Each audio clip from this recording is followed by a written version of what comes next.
amen. Ok, très bien. Et ce soir, Na leo jioni, parce qu'on peut dire, mais Seigneur, on est une armée, mais on n'a pas des armes. tunasema tuko hapo ndugu Mungu, lakini hatuna silaha. Quelles sont les armes on peut utiliser dans cette bataille? Silaha gani ambayo sisi tunaweza kutumia katika hii vita ambayo tunaingia ndani? Mais Jésus a dit à ses disciples, Yesu alisema kwa wanafunzi wake, c'est donné à vous de connaître les mystères imefanyika kwenu kujua siri du royaume de Dieu. za ufalme wa Mungu. Donc, dans sa vie, Jésus a partagé les secrets, Katika maisha yake Yesu aligawa siri les mystères za ufalme wa Mungu, du royaume de Dieu. za ufalme wa Mungu. Il disait que le monde ne va pas comprendre ces choses, Alisema ulimwengu hautaelewa mambo haya, mais ces choses sont données à ceux qui ont accepté Jésus-Christ dans lakini leur hivi vie vitu vilipewa watu ambao waliamini Yesu kwa Bwana Mwokozi wa maisha yao et qui ont reçu le Saint-Esprit. na ambao walipokea Roho Mtakatifu. Donc, quels sont ces secrets? Na hiyo siri ni gani? On va commencer ça ce soir Tunataka kuiongea leo et on va le finir demain matin. na kesho siku ya Mungu ndio tutamalizia nayo. Donc, vous allez connaître deux fois plus. Vous allez comprendre Ndio deux fois mtaelewa plus mara pili que les gens qui viennent demain, zaidi ya wale ambao watakuja kesho tu qui n'étaient pas ici ce soir. na batakuwa hapa leo. Hallelujah. Amen, haleluya, haleluya. Mais Lakini je vais vous charger. acha niwaambie, Vous devez partager tout ce que vous avez appris tafadhali acha nibageuze sasa, kila kitu mlipata mupatie wengine, avec les paresseux qui ne sont pas venus ce na soir. wale ambao wakukuja leo jioni msijifungie navyo. Alléluia. Haleluya. On a passé du temps dans la louange. Tulikamata muda katika sifa, C'est pas une chose perdue. C'est pas une chose perdue. haiko kitu ilipotea, hapana. En effet, quand je vais partager avec vous le premier principe, mystère du royaume de Dieu, Kitu ya kwanza ambao ni siri za ufalme wa Mungu, si vous voulez défaire le serrure, si tu veux, kitaka badilisha vitu, kufungua vitu, la première chose que vous devez avoir, kitu ya kwanza pale lazima uangalie c'est une intimité avec Dieu. ni uhusiano wa karibu na Mungu. Je dois admettre, quand j'ai écrit mes notes, Na wakati nilikuwa naandika note zangu, c'était pas la première que j'ai mis. haiko ya kwanza ndio nilitia. En effet, j'étais presque fini. Nilikuwa karibuni namaliza kuandika note zangu, Et le Seigneur dit, tu n'as pas oublié quelque chose? na Mungu akaniambia, Bwana akaniambia ulisahau kitu fulani. Il disait, sauf que les gens sont intimes avec moi. Aliniambia kwamba amweke batu bakwe na intimite na mimi, Tous les restes des secrets du royaume kila siri za ufalme ne marchent pas. hazitatumika. C'est seulement ceux qui ont une intimité étroite et près de Dieu. Na ni wale tu ambao wana uhusiano wa karibu na mimi. Et ce que je vais faire, c'est partager avec vous les versets. Kitu nitafanya ni kugawa na nyinyi vesi, Et ceux qui écrivent les notes, écrivent vite. na wale wiko naandika manote muandike tu, hakuna shida. 1 Corinthiens 12, Wakorinto wa kwanza sura, Paul nous dit dans le 14e verset, c'est 2. ouais, pardon, 1 Corinthiens. oui, c'est ça. Mais l'homme, Wakorinto wa l'animal, kwanza sura 2 mstari 14. ne reçoit pas des choses de l'Esprit de Dieu, Mtu wa nyama hawezi pokea mambo ya kiroho, car elles sont folies pour lui. kwa sababu ni kama bazimu kwake, Et il ne peut les connaître na hawezi kuijua parce que c'est spirituellement qu'on les juge. kwa sababu ni ya kiroho, unaiangalia na kiroho. Mais l'homme spirituel, Lakini mtu wa kiroho au contraire, juge de tout. ana hukumu yote Il n'est lui jugé par na personne. hahukumiwi na mtu. Car qui a connu les pensées du Seigneur Nani alijua mawazo ya Mungu? pour instruire? Or nous avons la pensée de Christ. Nani alijua mawazo ya Mungu kama Donc Paul a dit que les choses qu'on va partager sont pour les hommes spirituels. Paul, kama vile Paulo alisema, vitu ambavyo nawaambia hapa ni ya watu ambao wanatembea kiroho.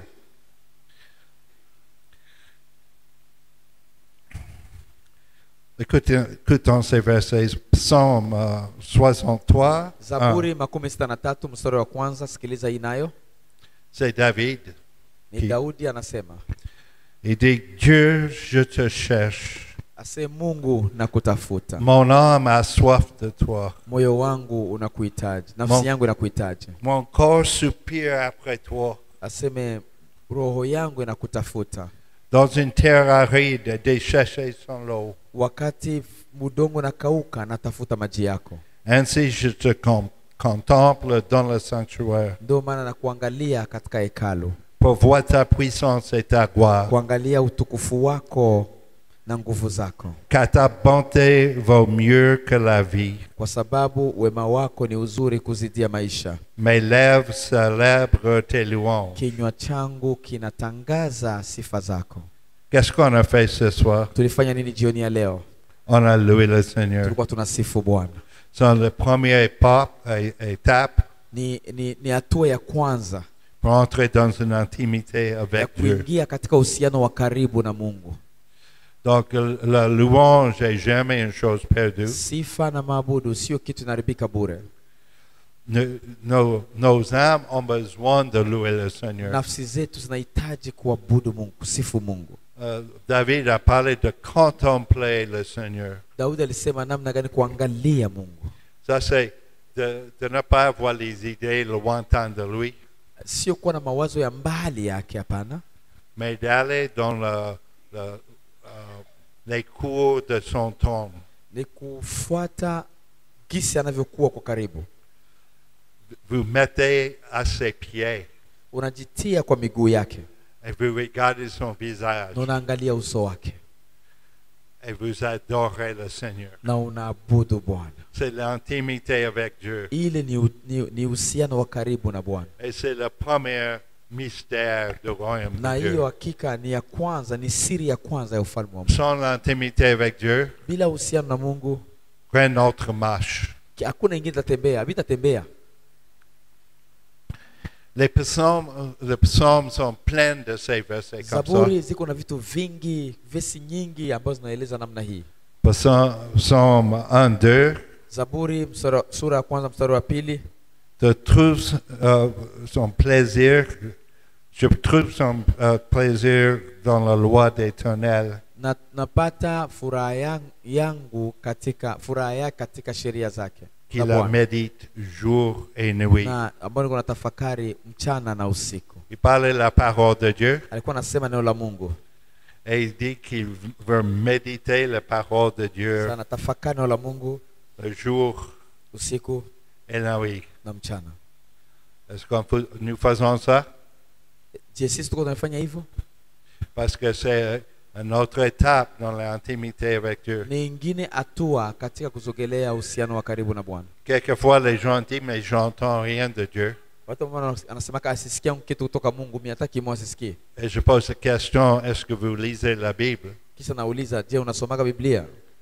Si vous ne lisez pas la Bible, Kama usomi Biblia, attends pas d'écouter la voix du Seigneur. usingojelee Bwana usikie sauti ya Mungu. La plupart du temps, il parle à travers sa parole. Mungu anaongea kana neno lake. Pour ça, il faut l'intimité avec Dieu. Kwa hiyo lazima ukuwe na uhusiano wa karibu na Bwana. Je peux lire encore des versets, mais je ne voulais pas parler d'une autre chose dans l'intimité de Dieu. Nitaongea ingine kitu juu ya uhusiano pamoja na Bwana.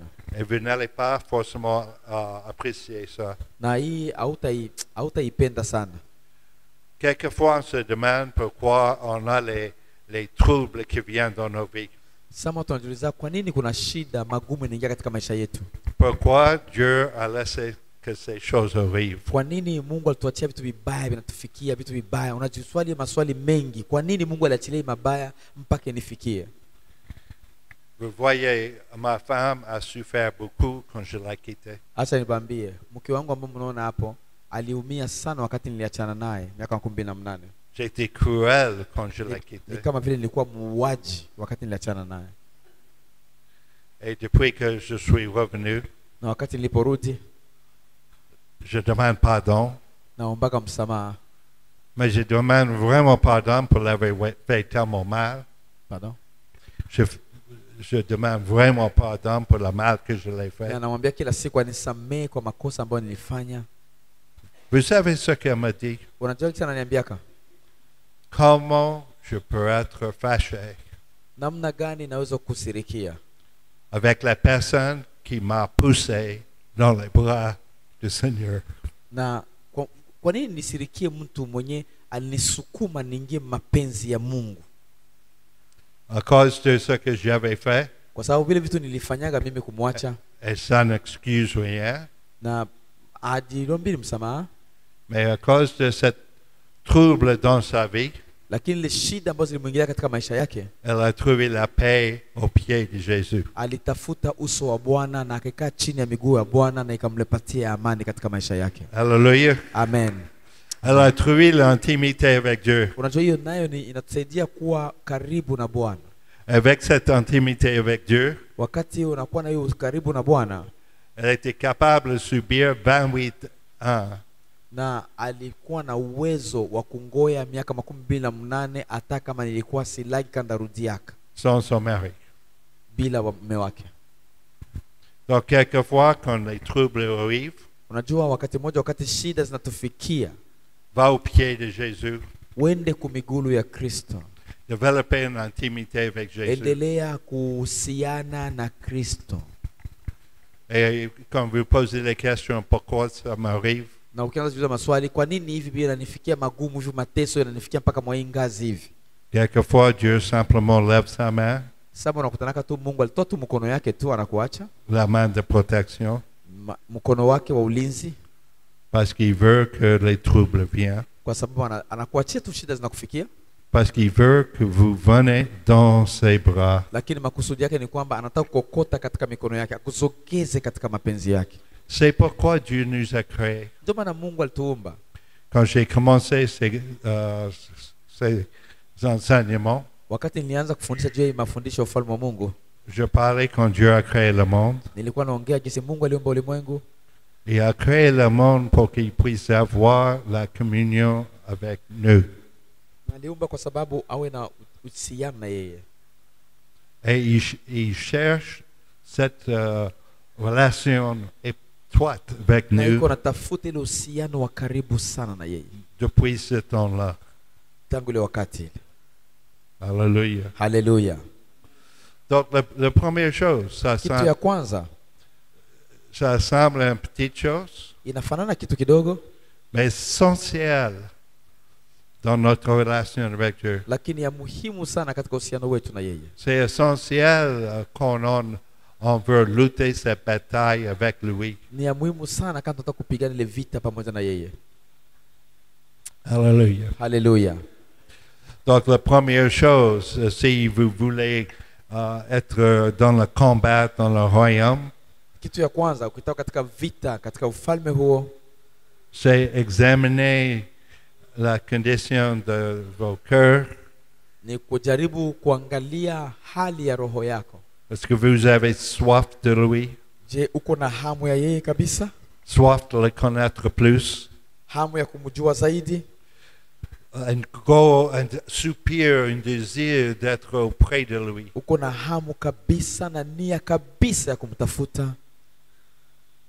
Et si vous avez ça, Kama uko na hiyo, la première clé du royaume Ya est dans kwanza. vos mains.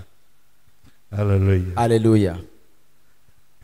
Un autre principe du royaume Ingine ya pili ya ufalme aussi vient d'origine du monde.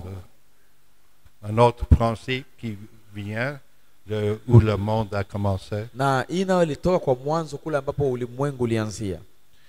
Dans la Genèse, Katika Mwanzo premier chapitre, sura ya kwanza, donc c'est jusqu'au début, kwanza 26, ni mwanzo tu kule mwanzo tu.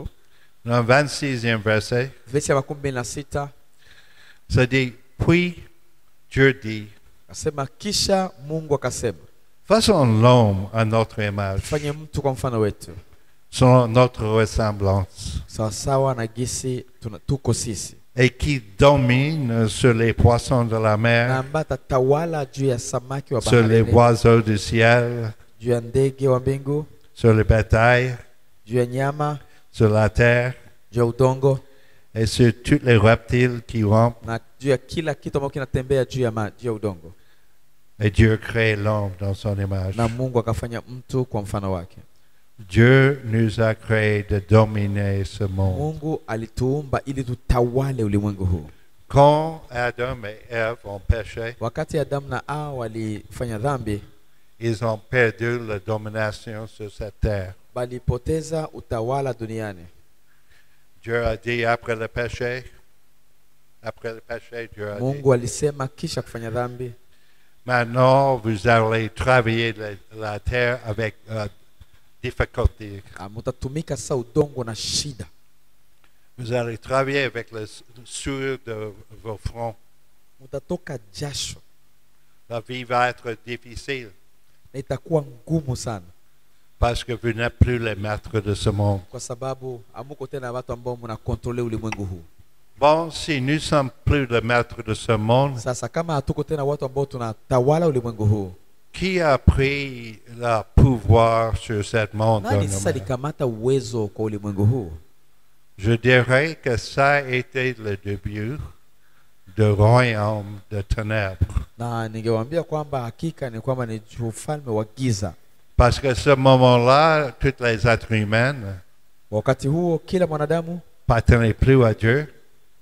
hakuwa tena wa Mungu, Ils étaient dans le royaume de ténèbres. wale kwanza kuwa katika ufalme wa giza. Donc quand Jésus est venu, Wakati Yesu alikuja pour reprendre les clés du terre, alikuja kuchukua tena funguo, de les reprendre de la main de Malin. kunyang'anya tena mkono wa ule Et c'est janja, ça qu'il a fait. na hiyo ndo alifanya. La Bible nous dit que quand il était crucifié, Biblia inasema kwamba wakati alitiliwa msalabani, et il est descendu dans la terre, alishuka chini ya udongo, il était ressuscité akafufuka, et il est revenu avec puissance. alitoka tena na nguvu. Et moi, je crois qu'il avait dans ses mains Mimi naamini kwamba alikuwa katika mikono yake les clés pour cette terre. na zile funguo, Et ce qui est incroyable pour moi, na ni ya muhimu sana kwangu. qu'est-ce qu'il a fait avec ces clés? Alifanya nini na hizo funguo? Il les donnait encore à nous. Akatupatia tena wanadamu na kupatia funguo, Et il donne pour nous de dominer la terre. na alitupatia ili tutawale udongo. Donc c'est un autre principe du royaume de Na Dieu. ingine ni hiyo, ingine ni nao pia ni kanuni ya ufalme wa Mungu. Nous sommes ici pour dominer. Tuko hapa kutawala. Amen. Amen. Au sema hata amen. Ça, Au kitawala utashangala. ça, c'est super important qu'on se Ni rende pas maana compte. sana kujua Si nous dominons, mwanatawala, si nous dominons, excusez-moi, kama tunatawala, nous ne devons pas avoir besoin de mendier devant Dieu. au toko tunafaa tukalombalomba. Mweko atawala akalombalomba. Nous devons, Mweko natawala. nous devons pas dire aux démons, partez s'il vous plaît. Il ne faut pas qu'on dise aux démons, partez s'il vous plaît. Hatunawaambia mapepo, tafadhali mapepo simutoke. C'est à nous de dire, va-t'en. Ni kuambia pepo ondoka, Avec l'autorité qui vient de na Dieu. uwezo ambao unatoka mbinguni. C'est une attitude. C'est une attitude, c'est comment un moyen de penser. Ni namna ya kufikiri, ni namna yako ya kufikiri wewe. Nous pouvons penser toujours comme les êtres dominés par le malin, Kwa hiyo unaweza kuwa na bakesa na wazo kusema mbo mie mgonjwa inanitawala yangu, ou nous pouvons nous voir comme les rois et les reines ama unaweza jiangalia kama amini kumfalme na malikia wa ulimwengu huu qui sont créés régner sur cette ambao tuko terre. tunatawala na katika ulimwengu huu. Bien sûr, on règne sur l'autorité de grand roi, le Kweli roi des rois. tunatawala juu ya falme za nguvu sana, Il est notre roi, lakini yeye ni Bwana wetu. mais la terre, il nous a donné à Lakini dominer. udongo alitupatia sie tutawale. Alléluia. Haleluya. Wow, Dieu. Haleluya. Et je vous donne quelques versets parce qu'on peut dire, Marc dit ça, mais qu'est-ce que ça veut dire? Sasa nikupatia zimwa vesi basi juu ujue. D'abord, quand Dieu a dit dans la Genèse, il veut que les hommes dominent la terre. Wakati Mungu alisema katika kitabu cha Mwanzo kama angetaka mwanadamu atawale udongo, Le mot hébreu pour dominer neno ya kutawala veut dire vraiment de marcher sous le pied. neno kutawala mkebrania Quand il ile faisait, verse inasema ni kuikanyaga na migulu yako. donc quand il marchait sur les raisins pour faire du vin, Wakati walikuwa na kanyaga juu ya kufanya mvinyo, c'était un mouvement comme ça. wanakanyaga kabisa. Ça, c'est dominer. Hiyo ni tutawala. C'est pas d'être gentil. C'est pas d'être gentil. Hapana kwa sasa uko tu na huruma hapana. C'est de dominer. Ni kutawala kabisa. Et ça, c'est depuis le début du Ni monde. tangu mwanzo wa ulimwengu. Mais maintenant, je vais dire un mot de caution. Ngine kitu nataka kuambia juu ya kujua kwetu Les choses dans le royaume de Dieu katika ufalme wa Mungu ne sont pas comme les choses dans ce monde. haifanani na vitu katika ufalme wa dunia hii. Jésus est venu comme notre exemple. Yesu alikuja kama mfano wetu. Il va nous montrer comment dominer. Anatuonesha namna gani ya kutawala. Une fois, il a fait un fouet Siku moja alikamataka fimbo. et il a chassé les gens de son Sengwani camp. bonse kisi tatawala mwa hiyo hekalu. Fimbo watu wote nje. Donc ça, c'est dominer. Ilikuwa natawala. Mais je dirais que la plupart du temps, Wakati mwingi il dominait alikuwa natawala, avec son esprit. alikuwa natawala na roho yake. Où il allait, les gens voyaient que Dieu était avec lui. Na wakati alikuwa anafanya vitu tena hakika huyu mtu iko na Mungu. Les gens disaient, qui peut faire ces Watu choses-là? wajiuliza nani zafanya biko nafanya huyu mtu? Iko tu na Mungu. C'est Roho pas par yake la main de Dieu. ilikuwa mkono wa Mungu. Donc on va dominer ici. Ça ne veut pas dire qu'on va être arrogant, Sikia, wakati wanataka tawala hapa, haiko sasa tuko na kiburi hapana. très fier de notre Tuko tu pouvoir. fier, tuko tu yululu wote hapana, haiko vile. Ça veut dire qu'on va se remplir de l'Esprit de Dieu. Tunajazwa na nguvu za Mungu Et quand on na sasa tunaanza ongea. parle avec son autorité. Tunaongea na uwezo wa kimungu. Quelquefois, je vais prier pour quelqu'un Kwa sababu anaombeaga mtu, et il y aura un démon qui s'en va. unaona pepo inamtoka ndani. Tu penses le démon a peur de moi? Unafikiri ile pepo kunaniogopa mie? De tout. Hapana. Il a peur de ce que je porte dans mon cœur. Ile pepo inaogopa kitu ambacho mimi nanyanyua katika moyo Il a wangu. peur parce que j'ai l'Esprit de Dieu Kwa sababu en niko na moi. roho wa Mungu ndani mwangu. Et il ne peut pas désobéir l'Esprit de Dieu. Na hawezi kutokutii roho wa Mungu. Donc j'utilise ma bouche, j'ai dit va-t'en, Ndio maana inakimbia inaenda mais c'est l'Esprit de Dieu qui fait le travail. na Roho Mtakatifu anasaidia. Je ne sais pas comment répéter la blague en français, mais Sijui kisi wanasemaga hii mutani mkifaransa, c'est là où il faut faire attention. ndio nafaa kufanya hange. Mais quelqu'un a dit, si l'âne qui portait Jésus, Mtu mmoja alifaka blague hivi, aseme ile punda ambaye alikuwa apeleka Yesu. donc Jésus était assis sur un âne, Unakumbuka Yesu alikuwa atembea juu ya punda et tout le peuple a crié Hosanna. na watu walikuwa wanasema Hosana mwana wa Daudi. Tout le peuple a loué Jésus. Watu walikuwa wanasifu Yesu. Si l'âne Ule mwanapunda, pensait que les louanges étaient pour lui, ule mwanapunda nilikuwa nawaza kama sifa na maabudu ni kwake, il était vraiment un âne bête. angekuwa bumbafu sana.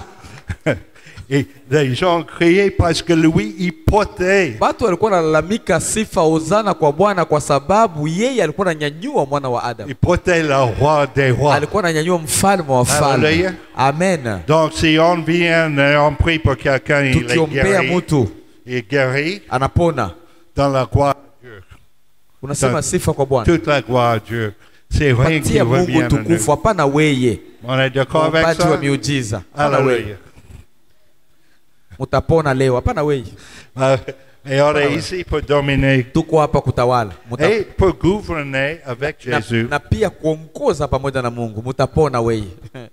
Wacha mabitu. Psalm 115. Zaburi. verset 16. Zaburi 115 mstari wa 16. Je sais que plus tard, je vais parler de ce verset, mais c'est bon maintenant dans notre discussion. Jésus a dit, Yesu anasema kufesi ambayo ningetaka kuongea kisa tuongea mwa hii wakati hapa. Yesu anasema, vous voyez, les gens disputent qui était Jésus. Yesu nani alikuwa Yesu? Parce que les gens disent pas il était Dieu. Watu walikuwa wanasema kama alikuwa Mungu. Donc il est venu sur la terre, bien sûr, il a fait les miracles. Alifanya miujiza kweli? Jésus a dit, je ne peux pas faire rien dans ma propre pouvoir. Yesu mwenyewe alikuwa anamwambia fanya miujiza, alisema kwamba siwezi fanya kitu kwa nguvu zangu binafsi. Même Jésus Yesu yeye peke n'avait pas le pouvoir de chasser les démons. hakuwa na uwezo wa kufukuza mapepo yeye peke. Jésus pouvait pas guérir les personnes. Hangeweza kuponesha hata watu yeye peke. Yesu Jésus a dit, alisema, je ne fais rien sifanyi kitu que je vois pas mon Père kenye faire. sioni baba yangu anafanya. Je ne dis rien Sisemi kitu que je n'entends pas mon Père yenye dire. sikusikia baba yangu anasema. Donc, ce qu'il était bon pour Jésus Ilikuwa mzuri kwa Yesu, est bon pour nous aussi. ili ni mzuri pia na sie bote. Et ça sera très sage de nous Ndio maana ikuwe kwetu na sisi pour dire on fait seulement les choses qu'on voit le Père faire. tunafanya vitu ambavyo tunaona Bwana na Et on dit seulement les choses tunasema vitu tu on entend dire le Père. tunasikia Bwana anasema. C'est bon? Avec ça, on peut avoir l'air très très puissant. Tunaweza kuwa na uwezo mkubwa sana. Aussi longtemps qu'on n'oublie pas Mimi nakwambia kama tusahau hiyo, d'où vient la force. kama ujui kwenye nguvu zilitoka. Vous êtes bien avec ça? Sijui kama unaelewa vile. Ukifanya kitu jua kama ni Mungu alifanya, na unamrudia Mungu sifa, atakutumia mpaka ufikie mwisho. Jésus a dit qu'à la fin, les gens vont courir à gauche et à droite. Yesu anasema mwisho wa wakati biko kushoto biko kuume kamvimvira kasenga kakungu na yua. Ils vont dire que Jésus est là. Asema kwa sababu Yesu alikesa kigongo. Ou Jésus est là. Anashukia Kalmabenge. Et il dit fais pas attention à Na ça. akasema mfanye hangi. Jésus est avec nous. Alikuwa na sisi. Et il est avec chaque église qui croit en lui. Il est avec chaque autre église qui croit en na lui. kila kanisa yeye nasimama ndani mwake.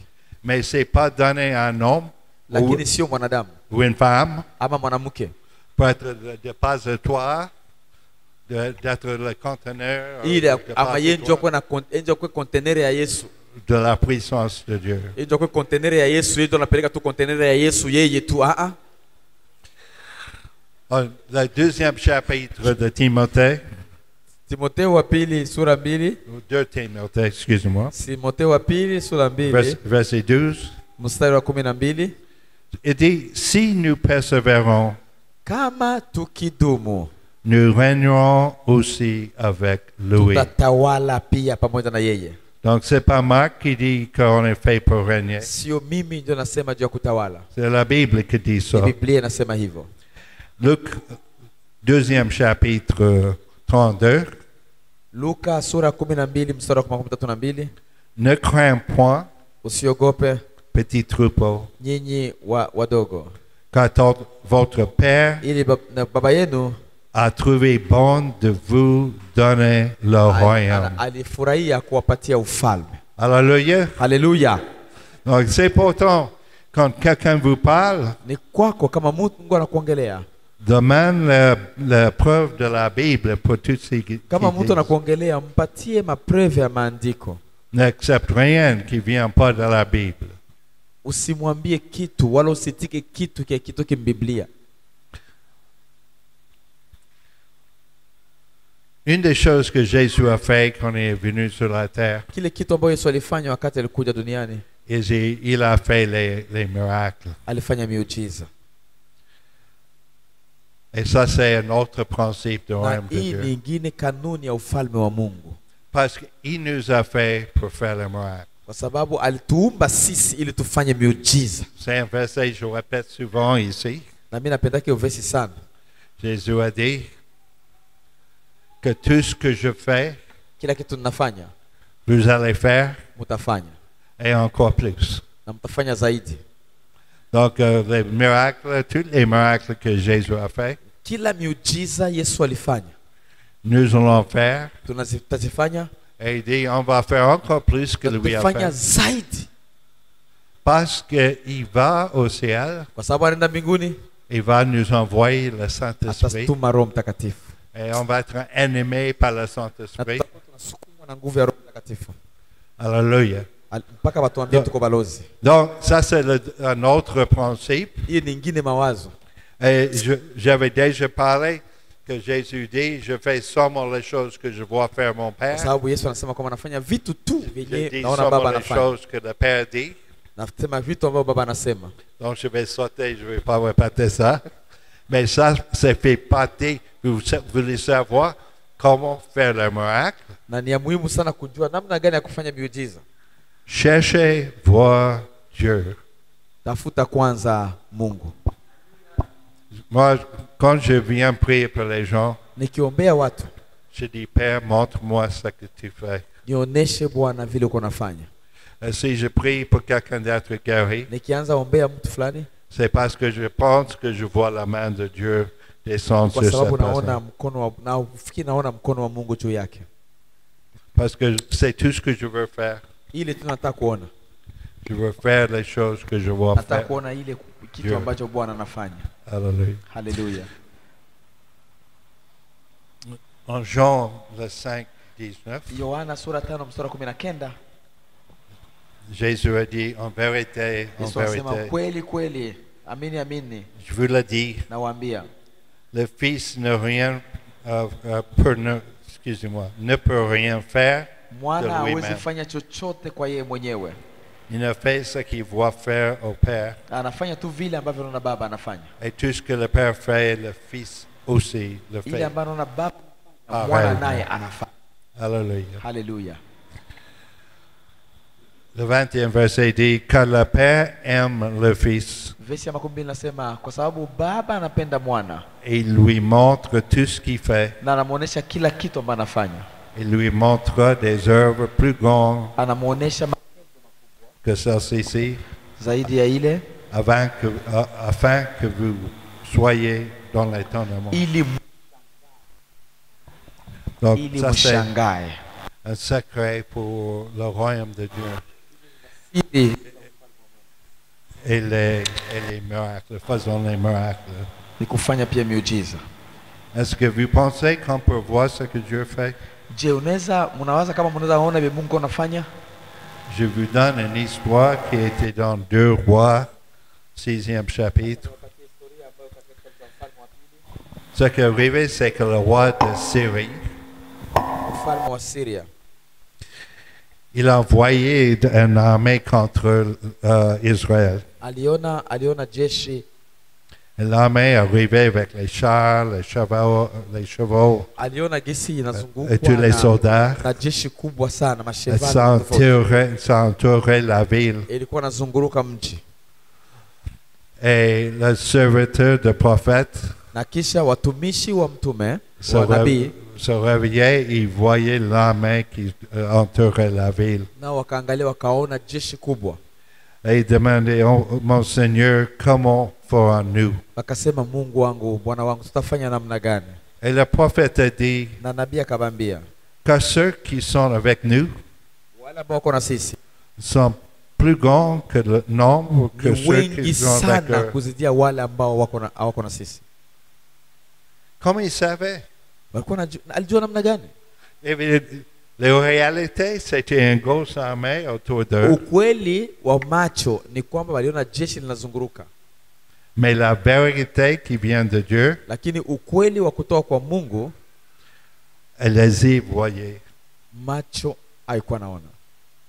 Et il priait une prière. Na alikuwa anaomba, Il a prié Dieu, ouvrir ses yeux akaambia Mungu, fungua macho pour qu'il voie.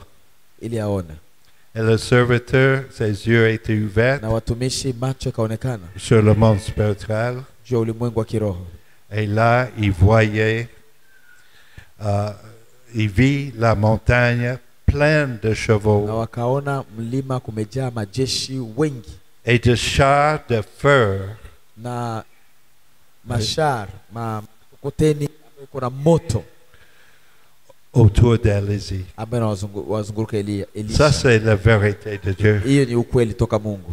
Donc, il est possible de voir dans le monde Kwa hiyo spirituel inawezekana unaweza ona katika ulimwengu wa kiroho. et voir ce que Dieu est en train de faire. Unaangalia vile Mungu konafanya. Notre foi, parce qu'il faut, si vous voulez les miracles, il faut agir par la foi. Unajua imani yetu, kwa sababu unapenda pia miujiza, lazima pia uishi kwa imani. Mais notre foi est dans la volonté de Dieu.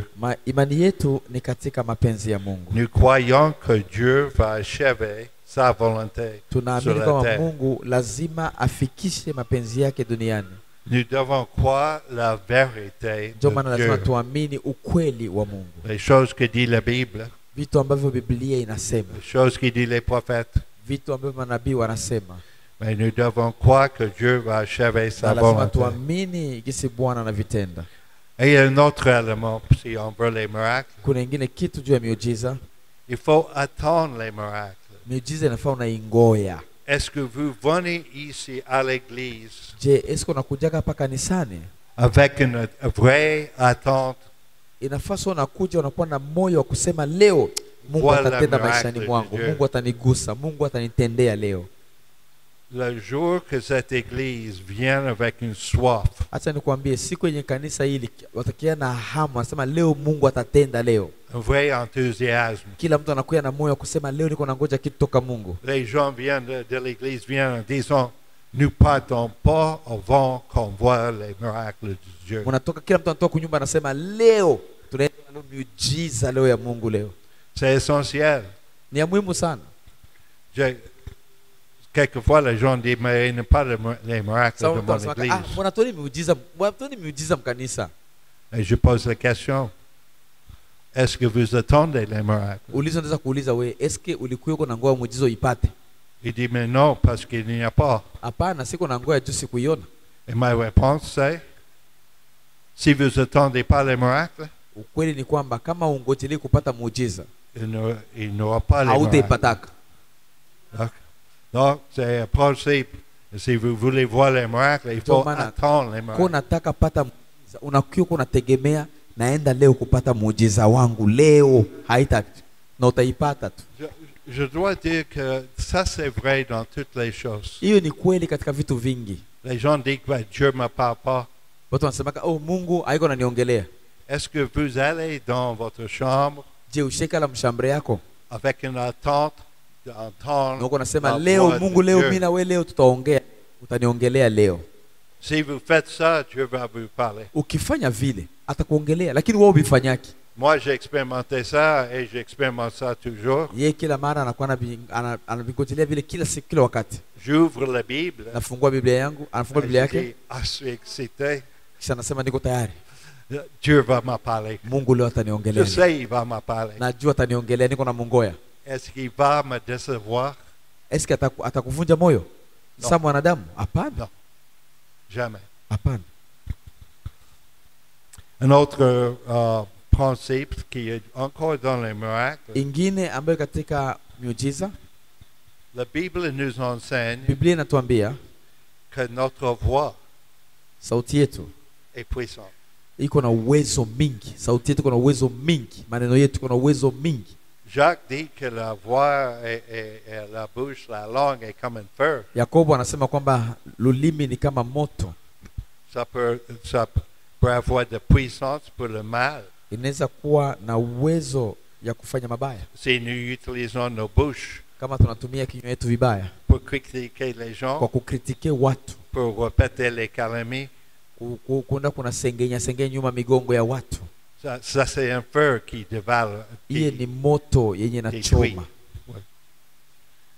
Mais si nous utilisons notre bouche Kama tunatumia vinywa vyetu pour bénir, kwa kubariki, c'est puissant.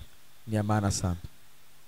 Voyez, Jésus marchait, il était avec ses disciples, Yesu alikuwa anatembea na wanafunzi et il wake, regardait un arbre, aliangalia muti, et il devait avoir les figues, ilipasha kuwa na matunda, fruits d'Orient. matunda ya hiyo miti. Et il maudissait l'arbre akalaani kwa sababu alikosa matunda et l'arbre est mort. na mti ukakufa. Mais il voulait montrer à ses disciples, Alikuwa anaonyesha wanafunzi wake quand il disait les mots soit maudit, wakati ya kutumia maneno baraka ama laana, l'arbre est mort. wakati anasema ilaaniwe na mti unakufa. Donc, quelquefois, on veut prier en silence Wakati mwingine zaomba kwa kimya, parce qu'on ne veut pas que les gens pensent qu'on n'a pas le pouvoir. sababu haikuwa sisi hatupendi watu wajue hatuna nguvu, hatuna mamlaka. Donc, on ne veut pas dire les mots comme sois guéri. Hatupendi kusema alipona. Parce que si la personne n'est pas guérie, Sa kama ule mtu alikata anashindwa kupona, les gens vont penser en manque watu de wataliwazia pouvoir. mimi Pastor Pacifique natia mkono na mtu anakatala kupona. Mais désolé, Itavunjika moyo. Dieu va rien faire Make Mungu akufanya kitu. si vous ne prenez pas le courage. Ndio maana ni ya muhimu sana ukuwe na courage. Utilisez votre bouche. Tumia kinywa yako na useme tu pona. Tunataka kama apone basi unje unaponesha. Et au nom de Jésus, Na kwa jina la Yesu vous dites sois guéri. nasema pona. Alléluia. Haleluya. Munaogopea bure kwa sababu ndio unabifanya.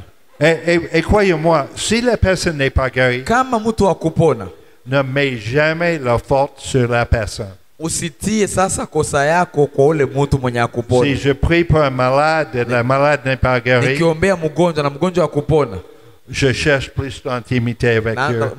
Mungu nakia tena kwako. Je cherche plus, Make wewe njo mama we. Si ndio problem. plus de pouvoir en moi. Tafuta tena nguvu. Ongeza tena mamlaka. Alléluia. Ongeza tena mpaka baanze pona. Parce que la faute n'est pas la faute de Dieu, Kwa sababu kosa sio kosa ya Mungu, c'est pas la faute de malade. sio kosa yake ya mgonjwa. C'est qui autre?